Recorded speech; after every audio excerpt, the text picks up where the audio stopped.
Do you find yourself trying to control everything around you, trying to control the externals? They did a study, they did like a meta study, more than 70,000 people they did the study on. And they were asking the questions about controlling externals versus internals. And those who prioritized and emphasized trying to control the external, and this is a quote, found it was, quote, universally detrimental to their well-being.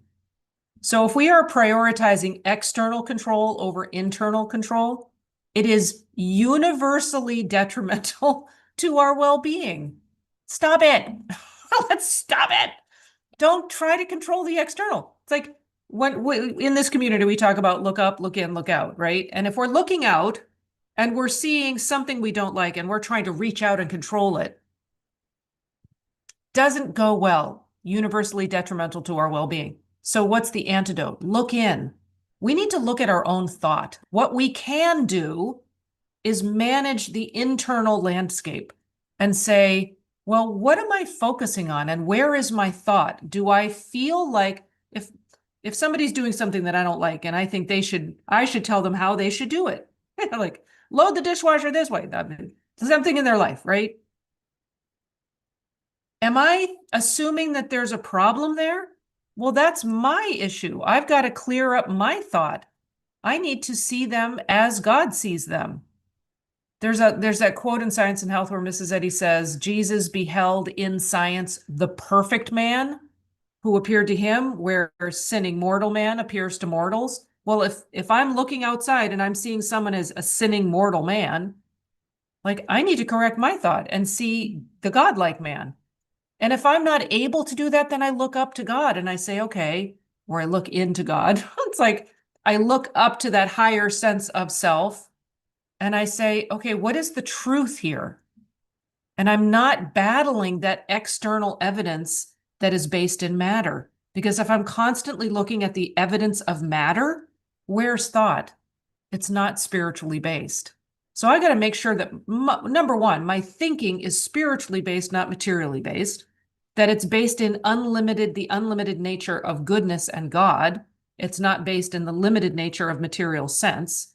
So that's like step one.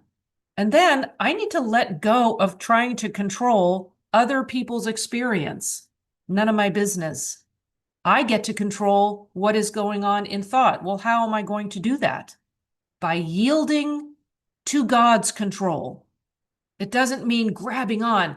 They did a study, well, it was when high performing athletes are striving for an external goal, like winning a race, they found that when they focus on their internal state, do they feel relaxed? Do they feel confident? Do they trust themselves? Are they trusting that they're made? Some may be thinking in these terms, but a spiritual athlete would be that I'm made with all the capability and the image and likeness of God. It's like, but am I looking at the internal landscape rather than the external landscape? And is my goal to manage that rather than to get the thing out there? There was a woman who broke the record for the half marathon for women.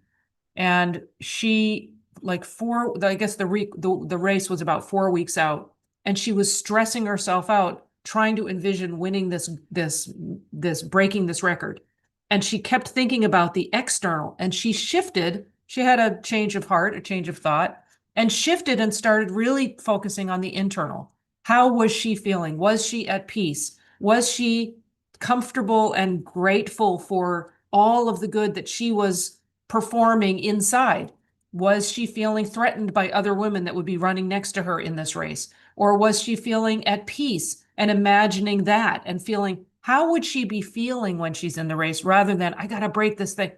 She broke the record because she focused internally. Of course, she still had the goal, but she was approaching the goal from the internal landscape. So are we looking through the spiritual lens and managing that internal landscape by leaning on the power of God? Good. When God creates us and God created all, he saw everything and behold, it was very good. Well, am I claiming something less than that? and then struggling with that false belief and trying to control it, striving, right? We get to let go of that striving, and the only strife really is managing where thought is going and what we're accepting as true. And we get to be very disciplined about that. Mrs. Eddy, who wrote Science and Health and articulated this science, said the creation consists of the God, there's only one creator, and that is, one creation. And that this creation consists of the unfolding of spiritual ideas and their identities, which are embraced in the infinite mind and forever reflected. Well, if creation consists of the unfolding of the spiritual ideas and their identities, can't we rest in that? Can't we know that in every moment creation is ever appearing and must ever continue to appear from the nature of its inexhaustible source? That's another quote. Can we trust that and know that that looks like the unfolding of spiritual ideas? Oh, so in the midst of what looks like struggle, trying to control out there, oh, I can rest in the unfolding of spiritual ideas, that I see this from the divine perspective. I get to trust that. It's like the story of the blind man, where Jesus spit on the clay and made clay and put it on the blind man's eyes and then said, go wash in the pool of Siloam. I have a question. How did he get to the pool of Siloam if he can't see, if he has clay on his eyes? Oh, he had to trust. He had to trust. It's like there's a test of trust. You got clay on your eyes, and now you got to go wash in the pool. How do you get to the pool? How many times does that happen in our lives?